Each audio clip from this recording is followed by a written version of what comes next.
confidence interval part, which is maybe even, in fact,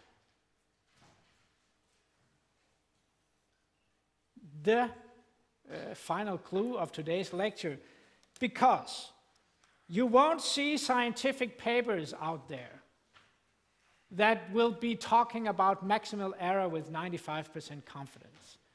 This is not something that scientific papers or reports are using. That's not the way they're phrasing it. What they are doing is this. They are using the maximal error,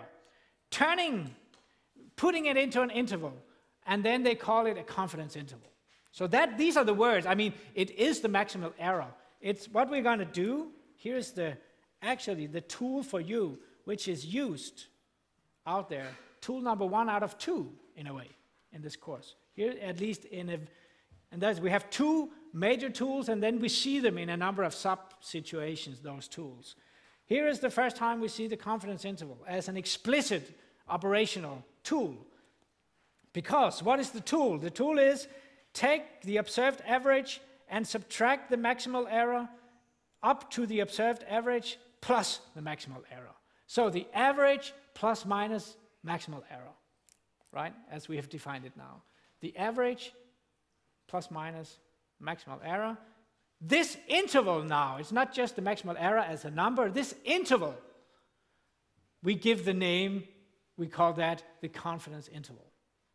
That is the tool used globally throughout for quantifying uncertainty in knowledge about the mean. When we compute the mean of something, we use the confidence interval to have a kind of an sort of uncertainty interval around the mean. That is what is used out there.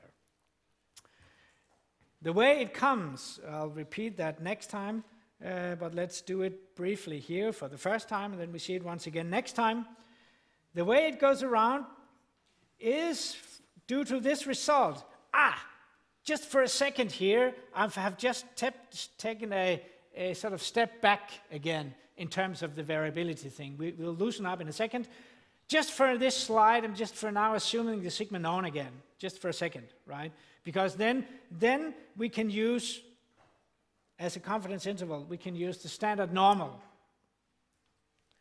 The way it goes is that if this thing here follows a standard normal, that was the central limit theorem, then I know I am within, let's just use the 0.025, set 0.025. I am within plus minus maximal error with a certainty of 95%, if I use alpha, the typical alpha 5%, right? If this number, the standardized error I make is within plus minus 2 or plus minus 1.96, then I just rearrange this formula and I isolate mu, right? I just rearrange and isolate what I'm interested in, namely the unknown mu, and I can see that mu is in this interval with a confidence of 95%, right? So I have an interval covering the truth with a confidence of 95%. That is the confidence interval. So, we have 2 steps here. Here is what I said before. If, more realistically, we are in a variance unknown situation, that is, I have to estimate the variance rather than just plugging in a known number, I can still use the standard normal as long as we are in the infinite situation of the t-table. We don't have to care about the t-table or the t if I have many observations. And then the final default, you could say classical version of the one sample confidence interval as it comes out default in an R function, as I'll show you in a sec. The same formula, but using the computed S and using t, right? Computed S and using t. X bar plus minus maximal error, that's the confidence interval. It's an interval that will cover the truth in 95% of the time. That's actually the formal interpretation of this. 95% of all those potential samples we could have made, this interval will cover the truth. We can never be sure that the interval we compute will cover the truth 100% given the data we have. But we know the long-term property of our confidence interval method. I have a method that produces an interval to me, such that in 95% of the times I do it, it will include the truth. So when we have the numbers, we believe we have the truth. But we also know it's not 100% certain. Example of confidence interval. See.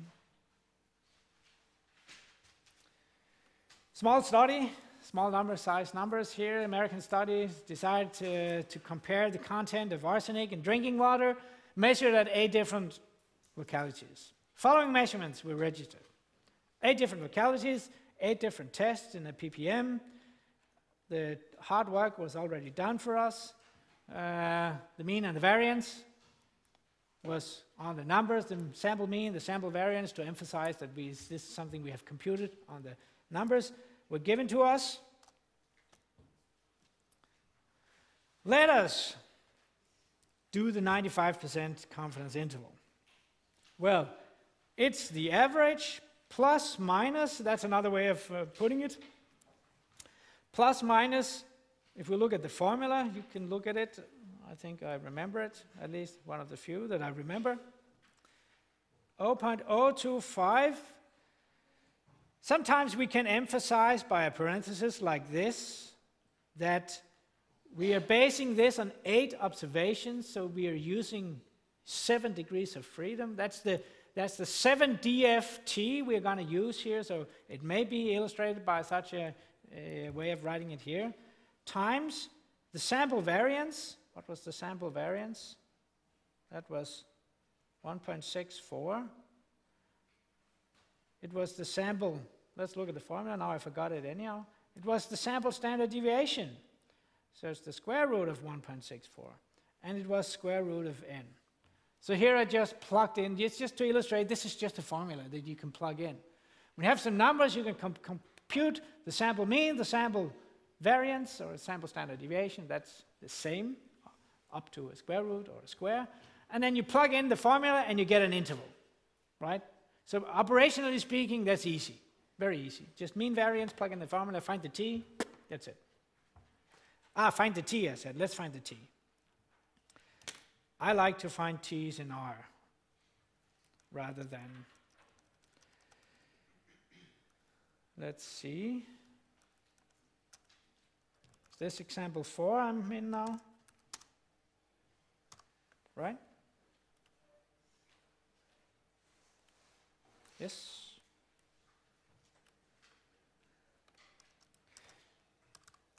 Which alpha should I use? Did I get a... We use 95% alpha. Okay. So again, I use 0.975, the 2.5% in the t.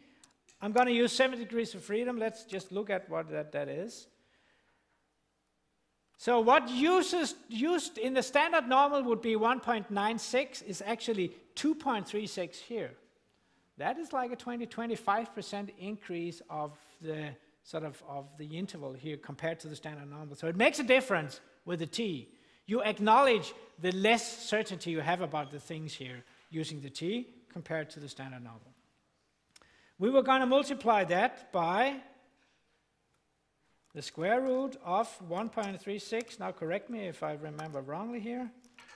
And the square root of 8. Am I right? No?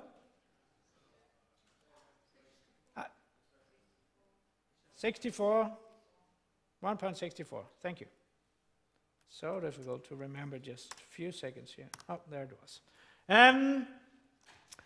Well, this is in a way, this is the maximal error, right? This is the definition of the maximal error.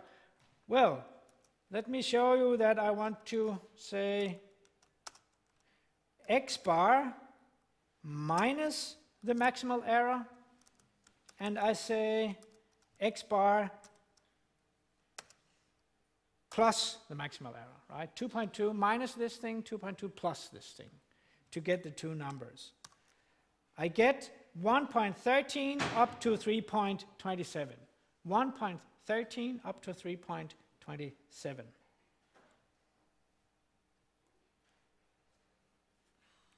say 1.13 up to, and then I forgot already. Great, fantastic. Get going, 3.27.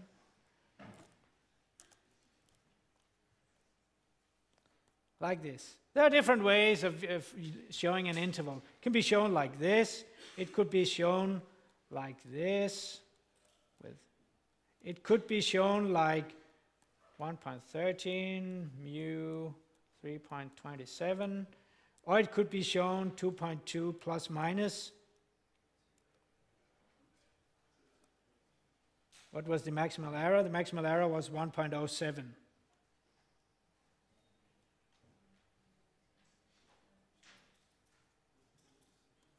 I mean, all of these ways are equivalent ways of showing this interval, right? Be my guest, use whatever one you like. I don't mind.